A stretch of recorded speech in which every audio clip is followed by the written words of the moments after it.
I've been a trucker for 15 years, and while it's a lonely job, I've always enjoyed the peace of the road.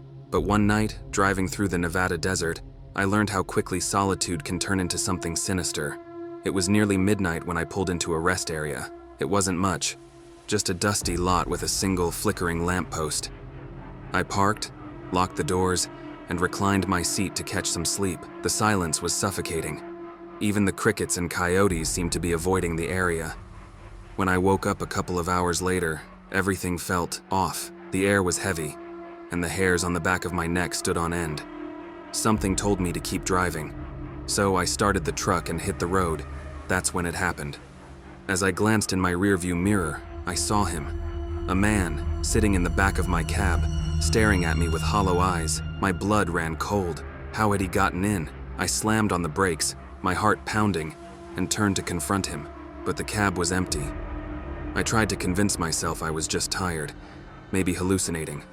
But then, my radio crackled to life, and a voice whispered through the static, "Keep driving. Don't look back." The voice was distorted, unnatural, and sent chills down my spine. Against every instinct, I obeyed. I gripped the wheel, driving faster and faster, as the rearview mirror seemed to darken, like a shadow was spreading over it. I could feel him there, watching me. When dawn finally broke, the tension lifted. I pulled into the nearest truck stop, shaking, and parked next to an older trucker. He took one look at me and said, "You saw him, didn't you? The man in the rear view?" I didn't need to answer.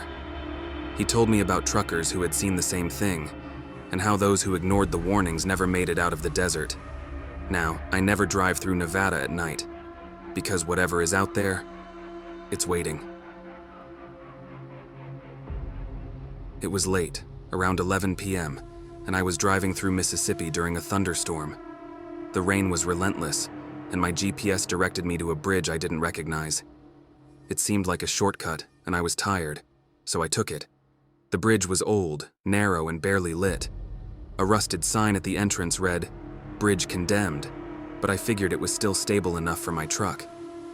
I drove on, the creaking of the wood barely audible over the storm. Lightning flashed, illuminating the dense forest on either side of the river. Halfway across, my truck's engine sputtered and died. The silence was immediate and deafening. I tried the ignition, but nothing happened. The rain stopped suddenly, and an eerie fog rolled in. That's when I saw them. Figures, 3 of them, emerged from the fog at the far end of the bridge. They weren't walking.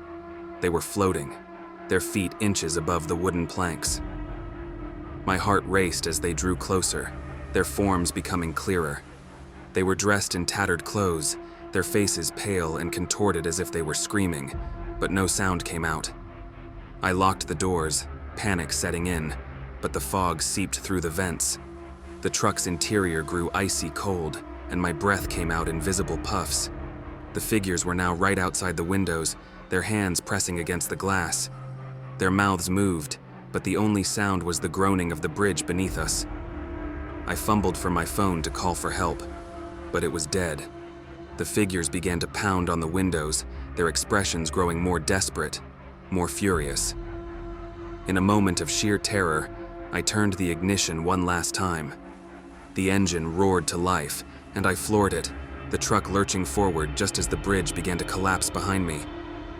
When I reached the other side, I didn't stop until I was miles away. The next day, I searched online for information about the bridge but found nothing. It doesn't exist on any map. Whatever I encountered that night, I know it wanted me to join it. This happened on a lonely stretch of highway in Pennsylvania. It was just past midnight and the road was empty. The only sound was the hum of my engine and the occasional rustle of trees in the wind. That's when I saw her, a woman standing by the side of the road, wearing a long white dress. She waved me down, her eyes wide and pleading. Against my better judgment, I pulled over. Something about her seemed off, but I couldn't leave her there. She climbed into the passenger seat, her skin pale as the moonlight. She didn't speak, just pointed ahead and whispered, "Drive." For miles, she sat silently, staring straight ahead. I tried asking her where she was going, but she didn't respond. The tension in the cab was unbearable, like the air was thick with something I couldn't see. Finally, she broke the silence. "Stop here," she said. I pulled over, confused because we were in the middle of nowhere. When I turned to ask her why, she was gone. I stepped out of the truck, my heart pounding, and looked around. That's when I saw it. A memorial cross by the roadside covered in wilted flowers. The name on it matched a missing persons case I'd heard about years ago. A young woman killed in a hit and run, right on this stretch of highway. I stood there for a long time, staring at the cross, until a chill ran down my spine. I felt like I was being watched. I got back in my truck and drove off, promising myself I'd never stop for a hitchhiker again.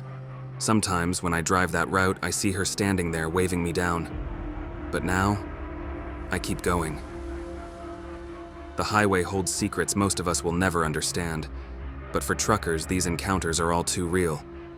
If you found these stories chilling, you'll want to hear about 3 creepy true school lockdown horror stories. Click the link on your screen now and uncover more terrifying tales. But be warned, some things can never be unseen.